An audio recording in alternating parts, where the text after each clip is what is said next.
Welcome back in our YouTube channel Moral English Guru. In this video we are going to learn brainstorming activity part first from the poem 2.1 Song of the Open Road by Walt Whitman. आणि विद्यार्थी मित्रांनो, जर आपण या चॅनलवर नवीन असाल आणि अजूनही आपण या चॅनलला सबस्क्राइब केलं नसेल तर अवश्य करा. वर्ग 12वा विषय इंग्रजी सेक्शन 1 प्रोज यावरील सर्व व्हिडिओज या चॅनलवर उपलब्ध आहे आणि त्याची लिंक आपल्याला डिस्क्रिप्शन बॉक्समध्ये दिलेली आहे. चला तर पाहूया brainstorming activity from the poem song of the open road. पहिली activity A1. Pick out the lines showing that the poet is prepared to enjoy every moment of his journey. कवीने या ठिकाणी त्याच्या जीवनाची एक नवी सुरुवात केलेली आहे. त्याला म्हटलेलं आहे नवी जर्नी, नवा प्रवास. तर या प्रवासाच्या दरम्यान, या जर्नीच्या दरम्यान त्याने स्वतःची मानसिकता तयार केलेली आहे, स्वतःचं प्रिपरेशन केलेलं आहे, स्वतः तो प्रिपेअर्ड आहे या प्रवासासाठी. आणि तो म्हणतो की मी या प्रवासाच्या दरम्यान प्रत्येक क्षण हा आनंदात घालणार आहे, एन्जॉय करणार आहे. तर त्या लाईन्स आपल्याला शोधायच्या आहे. Afoot and light hearted I take to the open road. कवी म्हणतो की मी अफूट म्हणजे पायाने आणि लाईट हार्टेड म्हणजे माझं हृदय हे अतिशय हलकं आहे. माझ्या हृदयामध्ये आता कुठलंही दडपण नाही आणि अशा हलक्या हृदयाने आणि पायाने मी या ओपन रोडवर प्रवास करणार आहे. आणि यामधून आपल्याला हे जाणवते की कवी नक्कीच एन्जॉय करणार आहेत. दुसरी लाईन आहे healthy free the world before me. म्हणजे माझ्यासमोर एक हेल्दी आणि फ्री वर्ल्ड आहे. म्हणजे वर्ल्ड कसं आहे, फ्री आहे, free of tension, free of any restriction. आणि मनाने तो हेल्दी आहे आणि जगसुद्धा हेल्दी आहे, त्यामुळे त्याला प्रवास करताना कुठली अडचणच येणार नाही, म्हणजेच तो एन्जॉय करेल. तिसरी line the long brown path before me leading where ever I choose. कवीने जो एक रस्ता निवडला तो लाँग ब्राऊन पाथ आहे आणि कवी म्हणतात की मी जिथे जाईल किंवा ज्या ठिकाणी मला जायचं आहे मी त्याच ठिकाणी जाईल. म्हणजे मी जे ठिकाण निवडील मी त्या ठिकाणी जाऊ शकतो. तर एक असा आशावाद आणि एक कॉन्फिडन्स कवीमध्ये आहे. त्यानंतर henceforth I ask not good fortune I myself am good fortune. कवी यामध्ये म्हणतो की मला कुठल्याही गुड फॉर्च्यूनची गरज नाही, मी स्वतःच गुड फॉर्च्यून आहे. त्यामुळे माझ्यासाठी कुणीही गुड फॉर्च्यूनसाठी प्रे करू नये किंवा मी सुद्धा प्रे करणार नाही, कारण मला अशा कुठल्याच गोष्टीची गरज नाही. तर एकंदरीत या सर्व लाईन्समधून आपल्याला हे दिसते की कवी हा त्याचा प्रवास एन्जॉय करणार आहे. पुढची लाईन आहे henceforth I whimper no more postpone no more need nothing. या लाईनमध्ये आपल्याला दिसते की कवी म्हणतो की मी कुठल्याही गोष्टीसाठी कुरकुर करणार नाही, कुठलीही गोष्ट पोस्टपोन करणार नाही आणि मला कोणत्याही गोष्टीची गरज नाही. म्हणजे याहीमधून आपल्याला हे दिसते की कवी हा त्याचा प्रवास हा नक्कीच एन्जॉय करेल. Strong and content I travel the open road. कवी यामध्ये म्हणतो की मी स्ट्रॉंग आहे आणि कंटेंट आहे, समाधानी आहे आणि मी ट्रॅव्हल करत आहे माझ्या या ओपन रोडने. शेवटची line the earth that is sufficient I do not want the constellations any nearer. कवी म्हणतो की ही पृथ्वी माझ्यासाठी सफिशियंट आहे. पृथ्वी सोडून इतर कुठल्याही गोष्टीची, कुठल्याही कॉन्स्टलेशनची, कुठल्याही नशिबाची, डेस्टिनीची किंवा अशा कुठल्याही ग्रुप ऑफ पीपलची मला गरज नाही. जे ग्रुप ऑफ पीपल किंवा जो ग्रुप इन्फ्लुएन्शियल लोकांनी भरलेला आहे, मला तशाही लोकांची गरज नाही. तर एकंदरच कवीला जे त्याच्याजवळ जे काही आहे त्याच्यामध्येच तो समाधानी आहे. आणि एकंदरीत या सर्व लाईन्समधून आपल्याला हे दिसेल की कवी त्याच्या प्रवासामध्ये अत्यंत आनंदी आहे आणि तो प्रत्येक क्षण हा आनंदामध्ये घालवणार आहे, हे आपल्याला त्याच्या कॉन्फिडन्समधून दिसून येते. पुढचा प्रश्न by old delicious burdens the poet means. Old delicious burdens म्हणजे काय? The language, the food he carries, the stress he bears during the travels, sweet memories of the past. तर या चारपैकी काय आहे त्याला ओल्ड डेलिशियस बर्डन म्हटलेलं आहे? तर याचं ॲन्सर आहे D, sweet memories of the past. पुढचा प्रश्न the poet is a person who is free from all inhibitions. Discuss how the concept of freedom is express in the poem. या कवितेमध्ये कवी आपल्याला सगळ्या बंधनांपासून मुक्त दिसतो आणि एक कन्सेप्ट ऑफ फ्रीडम म्हणजे स्वातंत्र्याचा एक कन्सेप्ट या कवितेमध्ये आलेला आहे. तर त्याचबद्दल आपल्याला डिस्कस करायचं आहे की कन्सेप्ट ऑफ फ्रीडम या कवितेमध्ये कशा प्रकारे व्यक्त करण्यात आलेला आहे. The poem song of the open road expresses the theme of freedom. The name open road identifies the free road or the freedom of life that someone is willing to live. In this poem, we find no restrictions, no inhibitions, as the poet himself feels free when he begins his journey on the road. He says he is free to choose the road of his life, and he is confident that whichever road or destination he will choose, he will definitely reach his destination without fail. He says, I do not want any good fortune. I myself am a good fortune. This shows poet's self-confidence, which reflects concept of freedom time to time in this poem. कवितेच्या नावामध्ये शब्द आहे open road, तर त्या open या शब्दामध्ये सुद्धा एक फ्रीडम दिसून येईल. त्यानंतर आपल्याला या कवितेमध्ये दिसून येईल की कवी हा स्वतंत्र मनाचा हेल्दी पर्सन आहे आणि त्याला आता कुठेतरी जायचं आहे. तो म्हणतो की मी माझं डेस्टिनेशन स्वतःच डिसाईड करेल आणि तो हेही म्हणतो की मी माझ्या लाईफमध्ये मला जे काही मिळवायचं आहे ते मी स्वतः मिळवेल. मला कुणाचीही गरज नाही किंवा मी नशिबावर सुद्धा अवलंबून राहणार नाही. Poet's free state of mind or freedom is again reflected from the poem, which tells us that this earth is sufficient for me and I do not wish to have any constellations, stars, bright future, good fortune, good luck, or the group of influential people, etc. In this way, the concept of freedom is expressed in this poem. या कवितेमध्ये कवीचं एक समाधानी चरित्र या ठिकाणी आपल्याला दिसून येतं. तो म्हणतो की ही अर्थ माझ्यासाठी सफिशियंट आहे, मला दुसरं काहीही नको, मला कुठलंही कॉन्स्टलेशन नको, कुठलंही नशीब, कुठलेही स्टार्स नको, मला कुठलं गुड फॉर्च्यून नको आहे किंवा गुड लक नको आहे, किंवा मला अशा ग्रुप ऑफ इन्फ्लुएन्शियल पीपलच्या सान्निध्यामध्ये सुद्धा मला जायचं नाही किंवा मला त्यांच्याकडून काहीही नको. तर एकंदरच या सर्व ॲटिट्यूडमुळे आपल्याला एक गोष्ट नक्कीच लक्षात येते की या कवितेमध्ये आपल्याला कन्सेप्ट ऑफ फ्रीडम दिसून येईल, म्हणजे कवी हा कुणावरही अवलंबून नाही.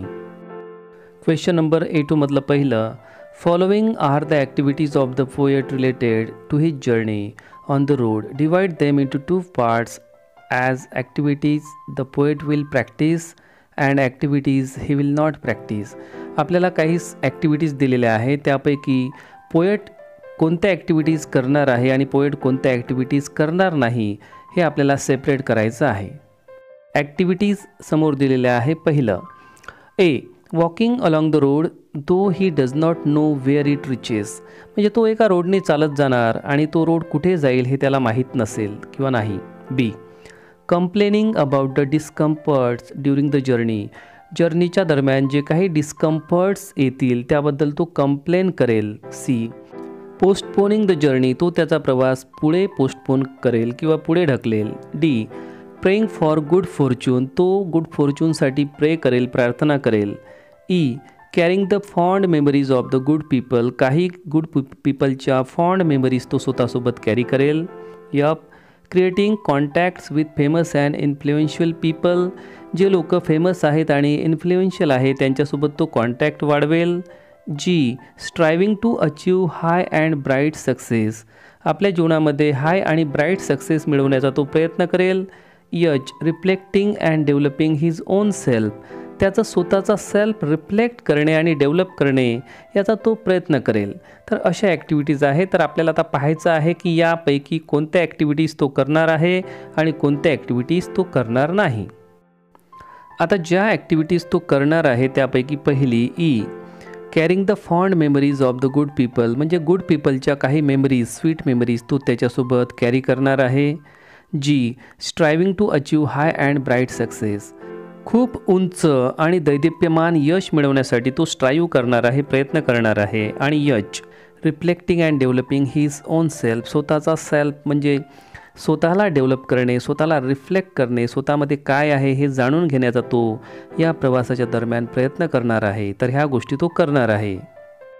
आता तो कोणत्या गोष्टी करणार नाही पाहूया. पहिली, A, walking along the road though he does not know where it reaches. या ठिकाणी म्हटलेलं आहे की तो अशा रोडनं चालत जाईल जो रोड त्यालाही माहीत नसेल की तो रोड कुठे जाईल. तर अशा रोडने तो जाणारच नाही. B, complaining about the discomfort during the journey. म्हणजे ड्युरिंग द जर्नीच्या दरम्यान त्याला काही डिस्कम्फर्ट फील होईल तर तो त्याबद्दल कंप्लेन करेल. तर तो कंप्लेन करणार नाही हे आपल्याला माहीत आहे. सी, पोस्टपोनिंग द जर्नी, तो त्याची जर्नी पोस्टपोन करेल, तर तो त्याची जर्नी पोस्टपोन करणारच नाही. D. Praying for good fortune, तो गुड फॉर्च्यूनसाठी प्रे करेल, तर आपल्याला माहीत आहे की तो गुड फॉर्च्यूनसाठी प्रे करणार नाही. एफ.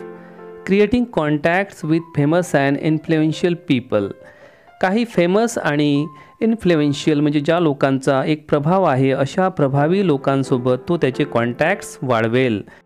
तर आपण या कवितेमध्ये शिकलो की तो अशा कोणत्याही लोकांसोबत असे कॉन्टॅक्ट्स वाढवणार नाही. तर विद्यार्थी मित्रांनो, या ठिकाणी ॲक्टिव्हिटीज दिलेल्या आहे ए, बी, सी, डी आणि एफ. ह्या ॲक्टिव्हिटीज आहे. पोएट प्रॅक्टिस करणार नाहीत किंवा अशा ॲक्टिव्हिटीज तो कधीही करणार नाही. क्वेश्चन नंबर A2 मधलं second. Write down the traits the poet exhibit through following lines. One is done for you. खाली एक लाईन दिलेली आहे आणि अशा बऱ्याच लाईन्स आहे. आपल्याला या लाईन्समधून आपल्याला पोएट कोणतं ट्रेड्स एक्झिबिट करतो म्हणजे कोणता गुणविशेष, कोणती क्वालिटी दर्शवतो हे आपल्याला त्या लाईन्समधून सांगायचं आहे. पहिली लाईन आपल्यासाठी दिलेली आहे. Henceforth I ask for no good fortune, I myself am good fortune. मी कोणत्याही गुड फॉर्च्यूनसाठी कुणालाही विचारणार नाही किंवा कोणी माझ्यासाठी प्रे करा असंही मी कुणाला म्हणणार नाही, कारण मी स्वतःच गुड फॉर्च्यून आहे. तर या लाईन्समधून आपल्याला कवीचा एक गुण दिसून येतो, तो म्हणजे सेल्फ कॉन्फिडन्स. कवीला स्वतःमध्ये एक आत्मविश्वास आहे, म्हणून तो म्हणतो की मला कुठल्याही गोष्टीची गरज नाही. आता बी पाहू. Henceforth I whimper no more, postpone no more, need nothing. या लाईनमधून आपल्याला कवीचा गुण दिसून येतो, तो म्हणजे सेल्फ डिपेंडंट. तो स्वतःवर डिपेंड आहे, तो दुसऱ्यावर अवलंबून नाही. C. I do not want the constellations any nearer.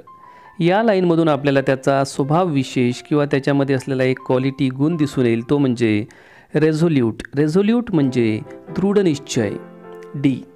I swear it is impossible for me to get rid of them.